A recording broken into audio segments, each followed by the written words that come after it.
Bruit de couloir. Alors je m'attendais pas du tout à ce type de retour pour être parfaitement honnête. Écoute, je préfère te le dire maintenant pour que ton positionnement soit bien clair dès le départ. D'accord, donc c'est la forme qui m'est reprochée, pas le fond. La coloc. On veut plus de femmes leaders, mais on continue à leur demander de jouer selon des règles qui n'ont pas été pensées pour elles. Je suis assez étonnée qu'elles s'épuisent à force de s'adapter. Je venais de rejoindre cette équipe en tant que directrice de leur boutique phare. Marie-Cécile Cerruti.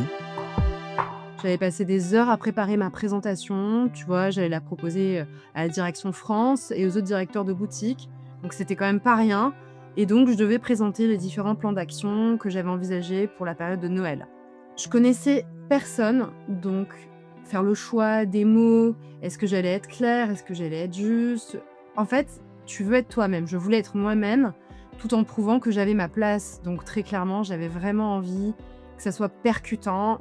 Donc quand je suis entrée dans la salle, j'avais un peu ce trac, un petit mélange d'excitation et un gros poids sur mes épaules, tu vois, parce que évidemment tous les regards sont sur moi à ce moment-là. C'était pas forcément hostile, c'était des regards attentifs, très peu expressifs, donc ça peut être intimidant. Et moi je parlais de nos objectifs, de la stratégie, de ce que je voyais pour l'équipe. Je sentais que mes mots touchaient, certaines personnes acquiesçaient plus ou moins. Bon, j'étais là, debout et convaincue de ce que je disais. Et puis le lendemain, le retour, le feedback de mon manager est arrivé. Et là, il commence à me dire: «On a pensé ci, les autres m'ont dit ça, attention lorsque tu dis ça». C'était des choses, pas forcément très positives, c'était même plutôt quant à ma posture, si tu veux. Chaque remarque, tu vois, je sentais que c'était comme une petite lame, c'était un peu blessant. C'était pas violent, mais c'était constant. C'était blessant parce que c'était pas sur le fond, en fait. Oui. C'est blessant quand c'est sur la forme. Oui. Donc il voulait me dire que ce que j'avais montré, ce que j'avais dit, Mmh. c'est pas exactement ce qu'ils attendaient, tu vois? Ouais, je comprends. C'est étonnant parce que, les autres femmes avaient parfaitement compris. C'était subtil mais puissant, c'est-à-dire qu'elles n'employaient pas du tout les mêmes mots que moi, tu vois?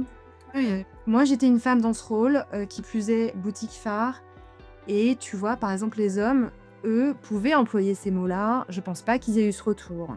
Moi, il fallait que je fasse attention, il fallait pas que je déborde, il fallait pas que je paraisse trop autoritaire, trop dure ou trop directive ou trop ambitieuse, Mmh.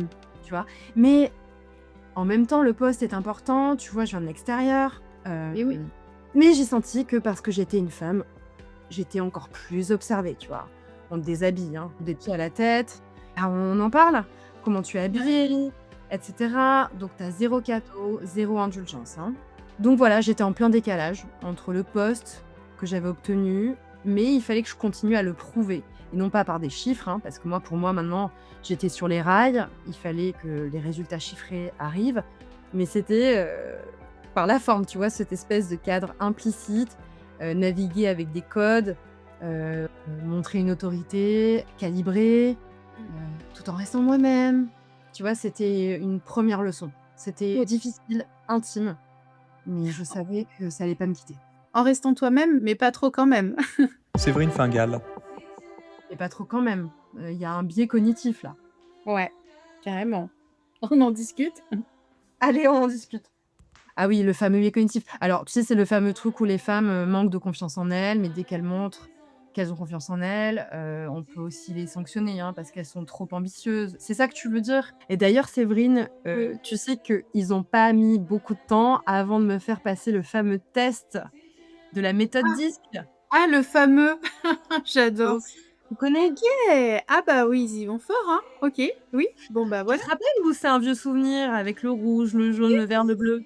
Je m'en souviens bien et je le croise très souvent, voilà, dans le milieu professionnel, hein, c'est une méthode qu'on recroise, ouais, assez régulièrement. Mmh. 10 ans plus tard, on utilise toujours les mêmes outils archaïques. Donc évidemment, on me fait passer le test de personnalité, DISC, Oui. où évidemment tu ne peux appartenir qu'à 4 cases, hein. Pas une de plus, pas une de moins, pas un milieu, non, non, c'est 4 Oui. cases différentes.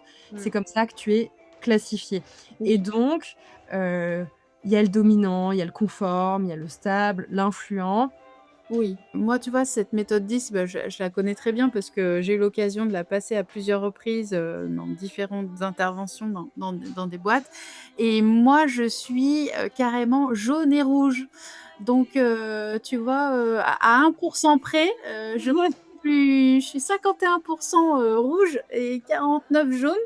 Donc autant te dire que quand tu es auditrice notamment, eh bien, ça sonne faux parce qu'une auditrice, elle doit être bleue, elle doit être verte, mais alors, mon Dieu, Elle doit être surtout bleue, donc pas précise, ah oui, analytique, conformiste, ordonnée, technique. exact et puis bien Exact. organisée, hein, pour bien planifier tout ça, ouais, ça me parle.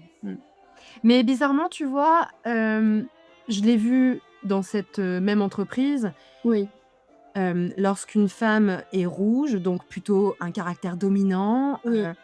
on voit pas comme un homme le côté compétitif, fonceur, indépendant, exigeant. Ah On ouais, voit le côté impatient, qui a peu d'écoute, qui peut être c'est dur, ça. qui peut être rapide dans la décision.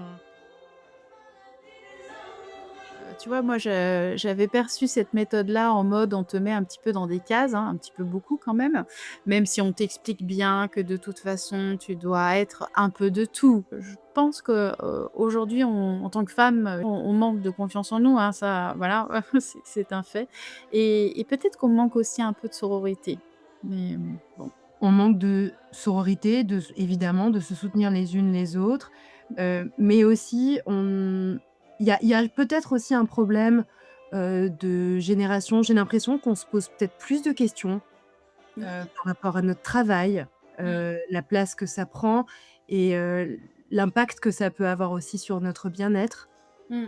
Moi, Mmh. j'ai l'impression que ma mère se posait pas autant de questions, par exemple. C'est vrai, hein, quand là tu en parles, je me dis: «Mais tu as tout à fait raison, hein».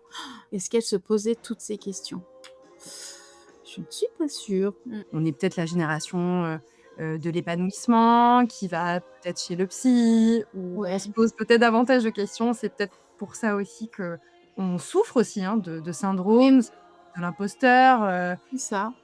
On a l'impression de pas être à notre place, il y a une véritable dissonance entre ce que nos parents ont pu nous dire.